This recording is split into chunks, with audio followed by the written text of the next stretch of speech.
बिस्मिल्लाहिर्रहमानिर्रहीम अल्लाहुम्मा सल्लि अला मुहम्मदिन व अला आलि मुहम्मद। शाह ज़ंजानी टीवी से आपकी खिदमत में हाज़िर हूँ। प्रोग्राम है टुडे की दुआ का वक्त। आज 13 जुलाई और मुहर्रम की आज 17 तारीख है, छुट्टी का दिन है।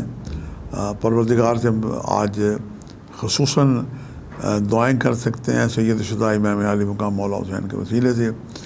ये मुहर्रम का जो अयाम है, ये हो सकता है कि आइंदा में ज़िंदगी में मिले ना मिले, इन अयाम को पाएँ और जो भी आपकी दुआएँ से मुस्तजाब करें।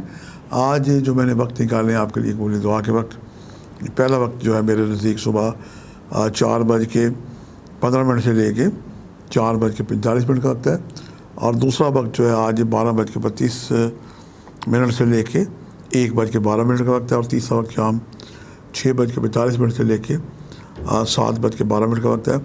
ये तीनों वक्त मेरे नज़दीक इंतहाई मुजरब और कबूल दुआ के वक्त हैं।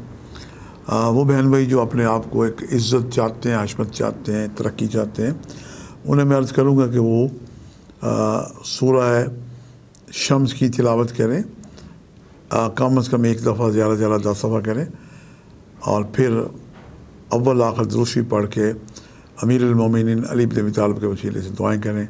इस हुस्न अमल से की गई दुआएँ बारगाह खुदावंदी में मुस्तजाब होगी। आज का बेहतरीन सदका है कि आप 10 किलो या कम अज़ कम 1 किलो बाजरा या गंदम लेके कबूतरों की, परिंदों की दावत करें, पानी भी उनको साथ उनके लिए रखें। अल्लाह पाक आपकी तौफीक़त में इजाफ़ा करे।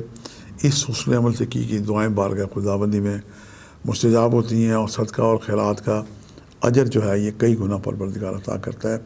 आपसे मुलाकात का सिलसिला जारी रहेगा। आज के लिए इतना ही। शाह ज़ंजानी को इजाज़त दीजिएगा। बशर्ते ज़िंदगी का एक नए प्रोग्राम के साथ मुलाकात होगी। खुदा हाफ़िज़।